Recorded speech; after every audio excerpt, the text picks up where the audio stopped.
Welcome to the Steve Show. Today I have Tracy Timm here, and we're going to talk about how to make that choice when you don't know, or maybe you're unhappy with where you are in your life, your business, your career, and you're not sure what to do, how to make the choices, or you even feel stuck. What do you do about it? We're going to tell you Tracy's story.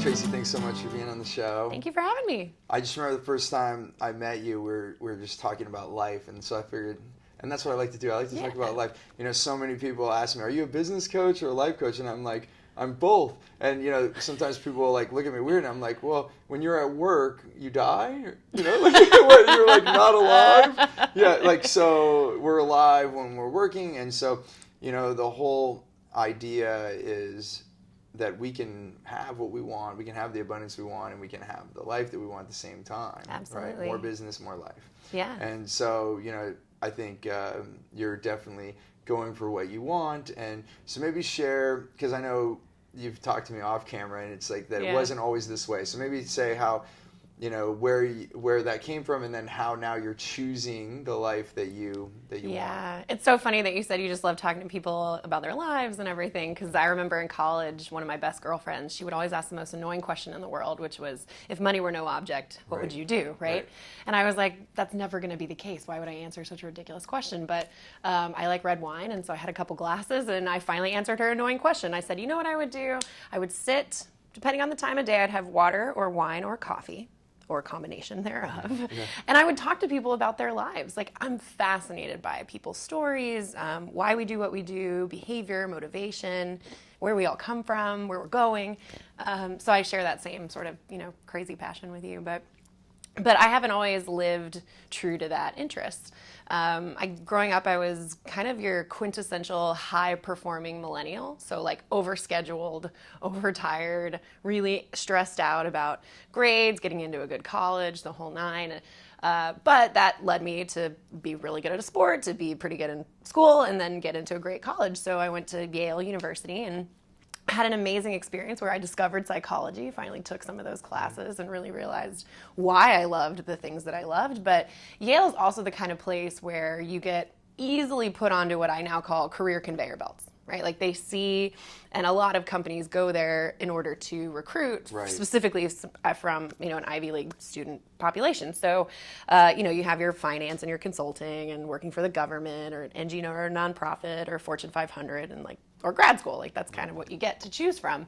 And if you don't fit one of those models, they really don't know what to do with you. But you have to graduate with a job, like a $2 bill in the cash register. I don't understand. That's a great. I love that. Put this thing. Yeah, so I did. I felt like the proverbial $2 bill, and I was just like, I don't have a lane that I fit into, so I'm gonna make it happen. Like I'm gonna put my $2 bill in the $5 cash drawer, right? Yeah. So. Because you had to, right? There's so much pressure, and there still is to this day for kids to not only like get into a school at all, but a great school, and not just get a job, but a great, impressive-looking job. And that should mean something different for all of us, but it doesn't, right? Like the world tells us it looks the same for everybody. So, of course, I hopped onto the conveyor belt. Mine was finance. I worked for an investment bank, and I was in sales and trading. And so with my behavioral psychology degree and all of 2 college credits in math, one of which I took for credit, which was financial accounting, because my mom made me do it, I was selling high yield and distressed credit debt on a trading floor. And I did that for 2.5 years. And it was such a fascinating experience. It was toxic and horrible, as you can imagine. But if you put all that aside, like what we know about that environment, and let's just say that it was any environment and I'm in it. The way that I now look at work when I'm coaching people is all different work environments were created and take advantage of certain kinds of people. That's just true. If you put somebody who's really, really active in a desk for 12 hours a day, you're going to stifle all of their energy, and they're not going to be as productive because they're constantly looking for things to do and move around or whatever, right? So I kind of call it like, you have to decide what kind of animal you are, what kind of athlete you are, and then put yourself in the game where you have the best chance of success. It's like the equivalent of, and not doing it is the equivalent of taking a cow and picking them up out of the field and dropping them in the ocean and saying, do as well as the dolphin, right? And they can work really hard and swim as fast as they can and learn how to eat fish and maybe like over time learn how to speak with dolphins, but like they'll never be born for that environment, right? So put the toxicity of Wall Street aside and all that. I just wasn't built for that environment. It was sitting for 12 hours a day at a computer, desk, right? And you had your coworkers like this far away from you, 4 computer screens. We have Bloomberg and spreadsheets and email and whatever. And then right across from you are all the traders. And so they're just looking down at you, yelling like it's big angry men all the time. It's a floor of 900 people. And so at first I loved like the action and the activity of it, but I realized that the day-to-day work and the environment itself were so counter to who I was, what I was naturally good at, what I enjoyed doing. But it took forever for me to not only recognize that, but for it to be okay. Okay, that was the fact. Yeah, right. That was the big turning point and then what ensued after that was just the idea that in order to be successful, I thought I had to do this. Right? And not only that, I didn't want to. And so I would beat myself up for not wanting to and beat myself up for not doing the things that I would have needed to do to get better when in reality I didn't want to do those things in the first place. So it's this vicious cycle. And now that I do, career services for young professionals and I'm an expert in career clarity, that's what I hear the most from people is like, when you hate your job, you have to do 2 jobs. The job you're hired to do and the job you've given yourself, which is pretending that you like to be there. And that's, let's say you work 40 hours. Exactly. So if you work a 40-hour job, which nobody does anymore, right? Then you're really working 80. And it's no wonder that you stop working out and start abusing alcohol and drugs and you don't have the same kind of quality relationships that you used to have, or your friends don't recognize you anymore. You never want to talk to your parents because you don't want to disappoint them and they think you're happy because you have this great, successful looking job. When in reality, you're miserable. When a lot of times I feel like we're doing that for other people. We're no longer doing it to serve ourselves. We're doing what we think we're supposed to do based on some outside perspective. And one thing I say so often, and I wonder at one point if my audience is going to be sick of me saying, but they need to hear it again, but it's like that no pain, no gain. That we live in. And so even then, when you're going through that, you're like, oh, well, this is the way it's supposed to be. I'm supposed to go through this to be successful, like you said. When in reality, like, you're a train off the rails. And now you're, like, going through the bumpy road, and you're like, how is the train even still going? It's even extra effort to even make it go. When if you just get back on the rails, everything goes smooth. And so... So I guess if you were able to zoom in, let's just like take that moment when you started to make that decision. Was it like over time, or was there like one thing that really jarred you that said, oh my gosh. Yeah. What was the moment to make the change? So when I was going through it, I remember it being, sometimes you like exit your own life and your own body and you like watch yourself in third person a little bit. Was this like just daydreaming? No, this is like me just being conscious of the fact that what I was going through is something I would probably tell a story about later. I guess. What I mean? So were you at your desk? I'm just kind of trying to picture it. So you're sitting there at your desk with all the computer screens, or where was this? Okay. I was actively taking notes about it. Like everything I was going through, I was like, this could be a book. And I didn't...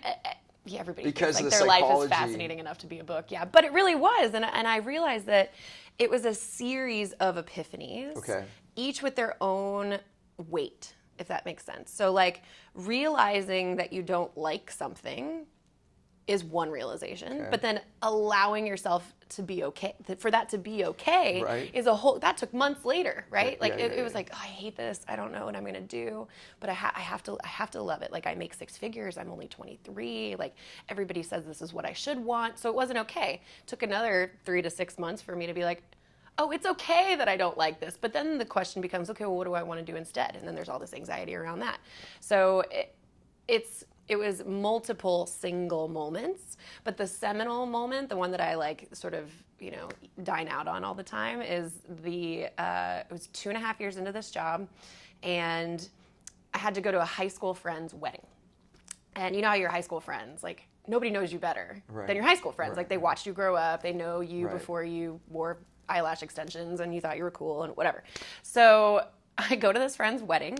It's in Notre Dame. It's absolutely beautiful. I see all these people I haven't seen in a couple years, really, because I was only coming home every so often because I had you're working. Negative vacation. And if you're working on the trading floor, you always have to be there. Right. So I'm at this wedding, and if you know me, you know I love weddings.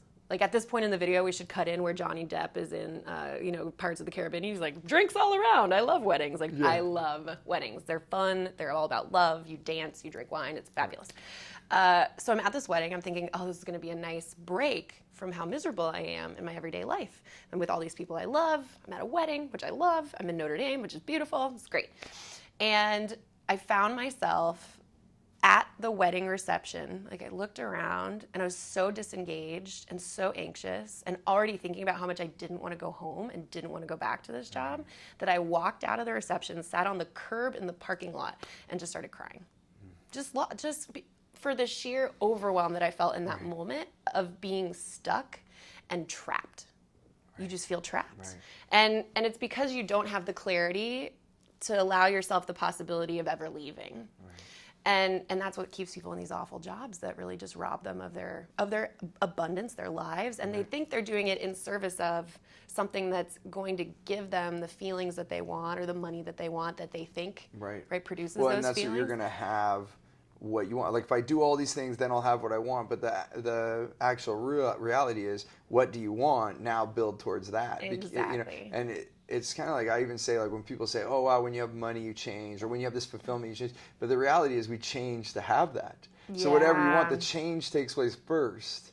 Then you have really what you want, right? So it's in these moments, and that's why I'm zooming in and asking you the specifics. Where were these aha moments? Because that's where it helps other people start to see it, because part of it is not like you just said, you didn't even notice it, and then first step was like noticing it. And one of my teachers, Carl Buchheit, one of my mentors, he always says, first you have to the first step is noticing it. The second thing is then, having the reaction, and allow yourself to have the reaction. So it's going to be OMG, WTF, right? Like all of those things. And then once we can say, okay, and not like it's okay, it's like okay, like really I'm okay, that it's okay, that not it's okay, and then what will we like, right? Because you're going, and that's what you just explained. That's why I'm putting this out right now, because you basically just explained that process.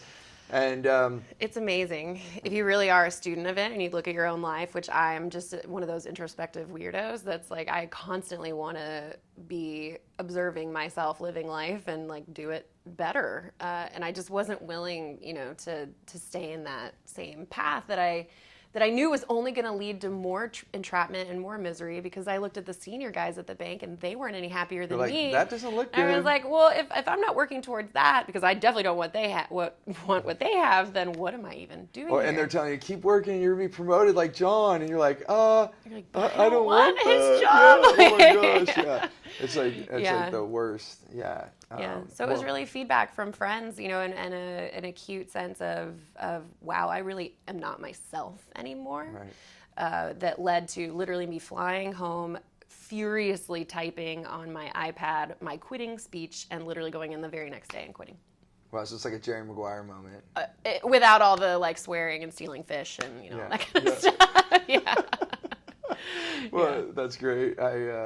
Way to choose your life. Thank you. I just was hearing one of the famous lines of Steve Jobs, and I'll probably paraphrase it, but he said you can only connect the dots looking back, and that's what you just described.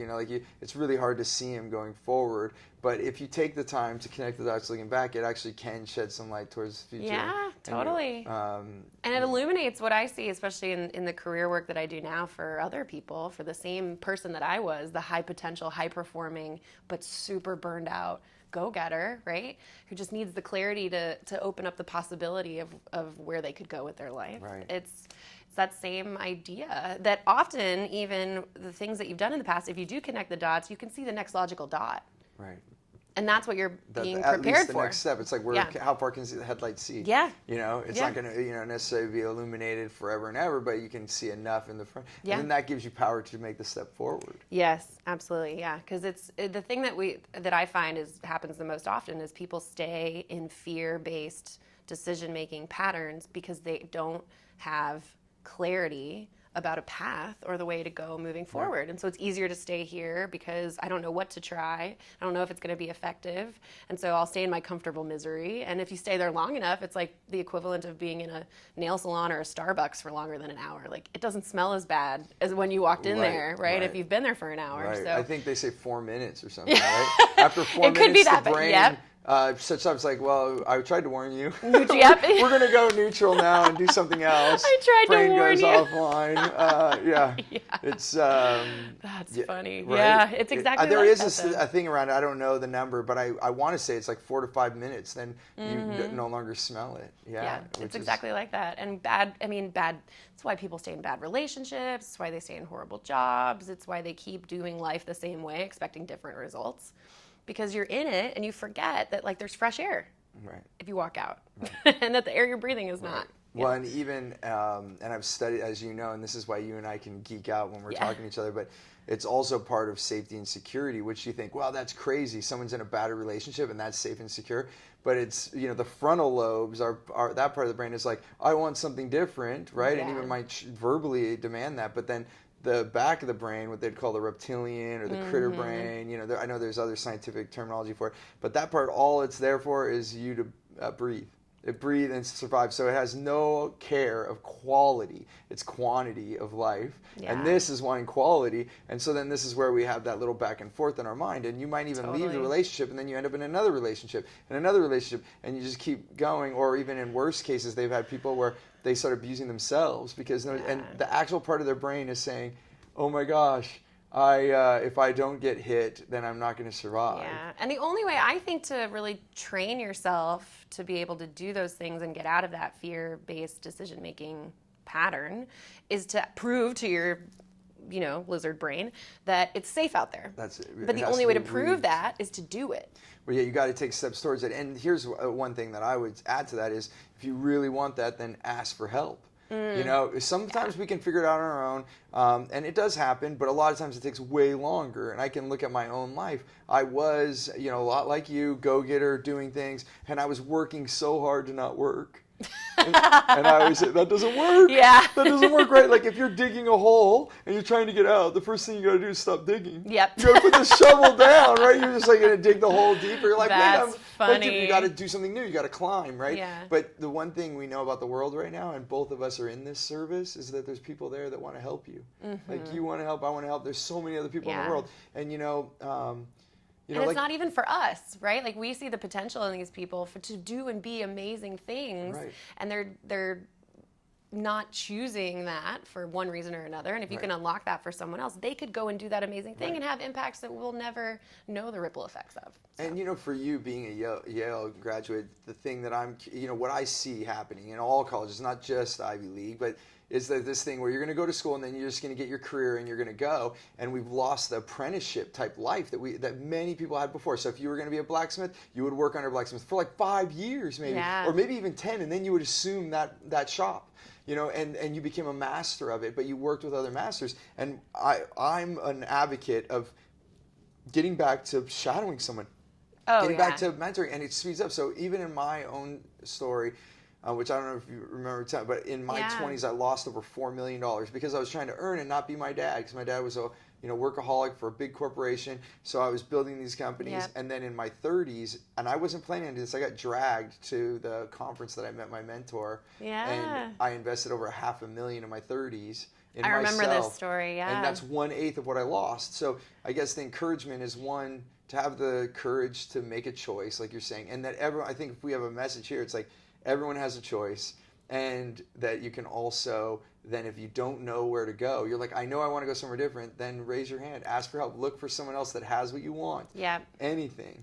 And the sign that, most people come to me and they're like, I'm waiting for the right time, the sign to quit. I'm like, the fact that you're looking for the sign, Brendan Burchard says this. He's like, looking for the sign is the sign. Like, take it. It's right there in front of you, and it is your time. That's so classic. Yeah. It's so true. So I guess I'm curious. Yeah. Because I'm sure we could talk for hours. Yes. But I love to talk.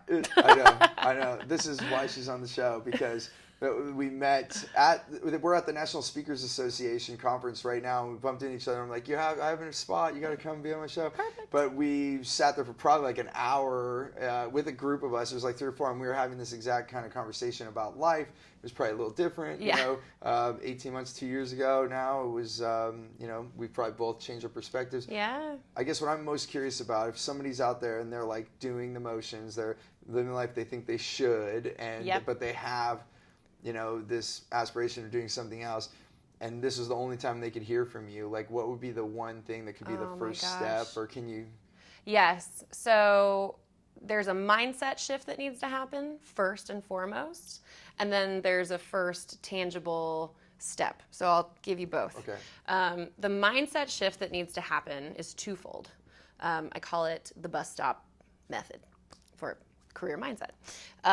First and foremost, you have to understand the psychology behind regrets. There are only 2 types of regrets psychologically. That's it. Only 2 things you can regret. You can either regret doing something or not doing something. That's it.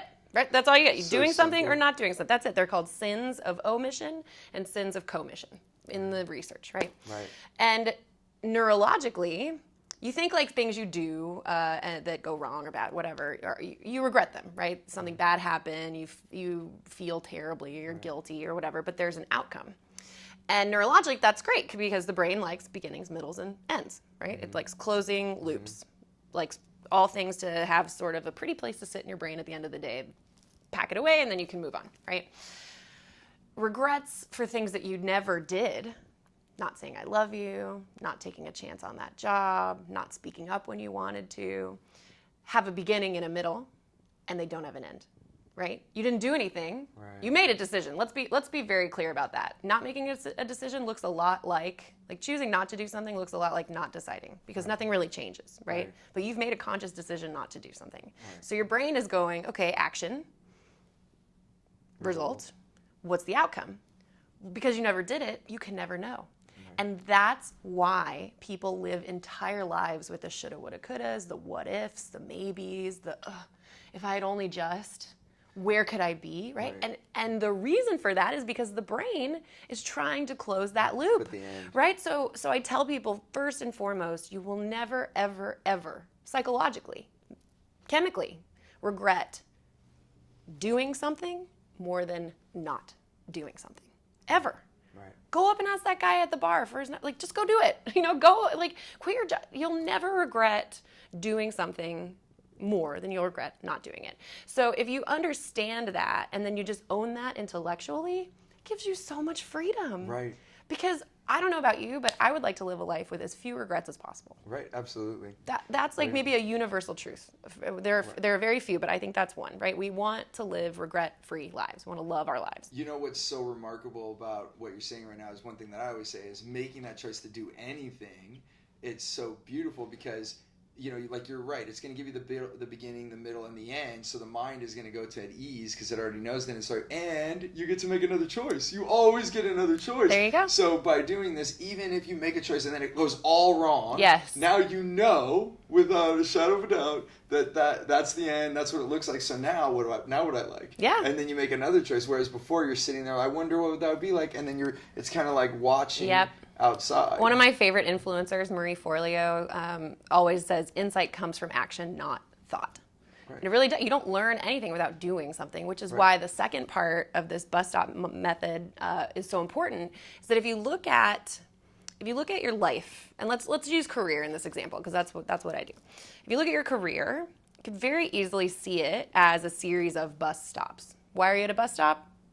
Right, because you're to get on the bus to go somewhere, right? We're at a job to eventually grow in some capacity and reach this end state, which we need. By the way, you never get to. Spoiler alert. Right. But we're there, right, to get to the next step in our career, okay? Right.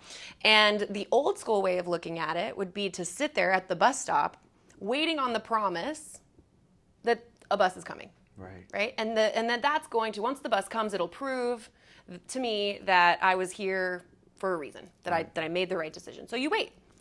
But how long are you willing to wait? Right. How long do you wait at the bus stop? No, nobody. How long would you wait at a, Well, I at can a, even at a tell a legit story bus that's going stop? in my head. I was at the Sundance Film Festival. I'm in the middle of the snow, and we had got a cabin a little bit outside of town because we had a big group of us, and we're waiting at the bus stop, and I'm getting cold, and I'm like, and then I noticed there's a time thing on the sign, so I'm looking, and I'm like, oh my gosh, no more buses.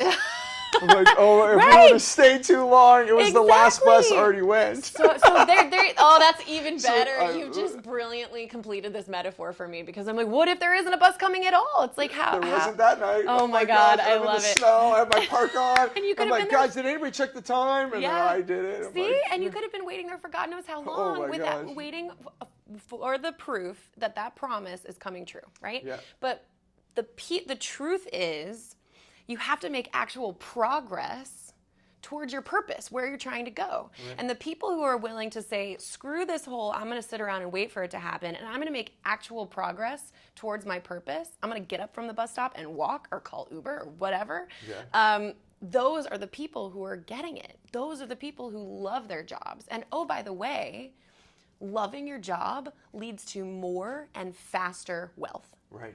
More and faster wealth. Well, so all the people who are sitting at the bus stop because the bus stop pays 6 figures, but they're frigid in the snow and miserable, aren't realizing that if I get up and go and I'm actually making progress towards what I am here to do, it doesn't even have to be a deep philosophical, like this is my passion, but we all have a purpose. Right. And our purposes in life change all the time. Like, at some point, like I'll be married and my purpose will be to be a wife for a little while. At some point, I hope to be a mom. So my purpose will be being a mom. But they change, right? So you have to know what that is and actually make progress towards it. So I really challenge people to look at where they are and think, am I looking at this the old school way, the promise of proof that the bus is coming? Or do I need to realize that it's 2 a.m. in the snow in Colorado and like the bus ain't coming, right? It's just not coming. Yeah. And what am I going to do to actually make progress towards my purpose? And I would say the number one action step, because you asked me for the mindset part and the action step, is to define your core values. Right. Like true, and not in like a woo-woo kind of sense, but in like in my life right now, as it pertains to my career in this case, what matters the most to me? Because it's going to change. It's going to change throughout your whole life. Is it learning something and really getting that down so I can get to this other place? What is it? What matters the most? And define that. Live in reality. So do like a whole life audit, do a self-check, right? But doing that without any help, as you mentioned, like without a Sherpa or somebody, because Mel Robbins says if you're in your brain, you're behind enemy lines. Like, right? Like if you're doing that by yourself. And you can't even see it. The best metaphor I have is that, because I've gone to those corn mazes. Have you ever gone to a corn maze at Halloween? I've taken my kids, and one year we went, and they had a catwalk over the top, and they said, don't go on the catwalk until after you've gone through, because you're gonna spoil it for you. So you go through, you get lost. We made it out. That's why I'm here right now. And yeah, right? Ooh, I yes, know. okay, Yeah, you were worried, right? I was. And then you go up on the catwalk, and then you can see everyone getting lost in the same spots you are. But from that perspective, you can see, and that's like our life. We're in our own maze. So having someone outside looking at our maze to help us go there. And even for us and our family, I have 3 kids and my wife, and every year we look, what do we want from the next year, and what are we looking for in the long term? We make a personal, like almost like a company thing you would do. Brilliant. And then we build all our life around that. There you go. And even, we're not the first ones saying this. Stephen Covey said, have a personal mission statement before you join forces with a company or whatever. Are we aligned? Are we going in the same direction? Are we all rowing the same direction? Until you actually know what you want from your life, how can you live your own life? Exactly. Design your life, build your business or career around that. 100%. And that's what you're saying. And then it gives you the motivation, the clarity, so you're no longer in the fog, and you can actually take the next step. Because anybody that can't see where they're going, typically you go nowhere. Yeah, and I'll tell you, like you might be watching this and thinking like, oh, well, it's nice for them, they've figured it out, you know, right? You're enlightened, and I can't do that. I am living proof that you can do that. Because I lived 2.5 years in the fog. Yeah, I did 12. So good on you. Dude, You just totally, we almost turkeyed it. Yeah. It is. It's. Yeah, so I believe me, I know. Yeah. I did it even longer, and I'm so kudos to you for figuring it out in 2.5 years, and hopefully people can figure it out in 1 year or less by watching this video. It's really your choice, and always remember, I think I would say in conclusion to wrap this up, is that I love the idea of the beginning, middle, and end, and you're only going to have that if you actually make the choice to take action. And always remember, if you take a choice and it doesn't go well, you have another choice. You always have Happy another days. choice. You always have, and you do. Even if you feel stuck and you've been stuck and you've let yourself stay in that job for too long and your 2 years turns into 12, you always still have that choice at your disposal. Live in reality, right? Like don't quit your job without a plan. Right. You can quit a job without a job. Right. Let's be clear. But you can't quit a job without a plan. Right. That's it. That's So live in reality. Yeah, no, we're not saying everyone call and quit their job right this second. I even help people with transition sometimes to get 3 to 6 months of all their expenses in the bank before you make the transition. There's lots of things you could look at. We're not going to teach that lesson today, but yeah, do it safely. But even that, knowing I'm going to quit in 6 months, that is huge relief. The wait, the day that I quit, I'll never forget just feeling like I had shed this massive 50 pounds had just been sitting on my shoulder forever. Like I stood up straight for the first time in like a year. It's wonderful to choose the life that you want and to go after it and actually live it and then be grateful for it. Yep. And you had that choice. I have that choice. You have that choice. So just notice that life's a series of choices, and you're not going to figure out if it's a good choice or bad choice for sure unless you actually try it. So it's a beautiful thing. I appreciate you so much Thanks being for here having and sharing me. the story. Is it easy for people to get a hold of you? Oh my gosh, yes. Super responsive via email of all things. Yeah, Email is my best friend. And that's my least. So email her and don't email me. But email me, yeah. Email perfect. Well, and we'll have the information there. And if you have questions or you want to hear more, please interact with this, make comments. It also helps me know what episodes to do next. So then you can stay in touch with Tracy and I. And until our next episode, remember always choose gratitude and create freedom.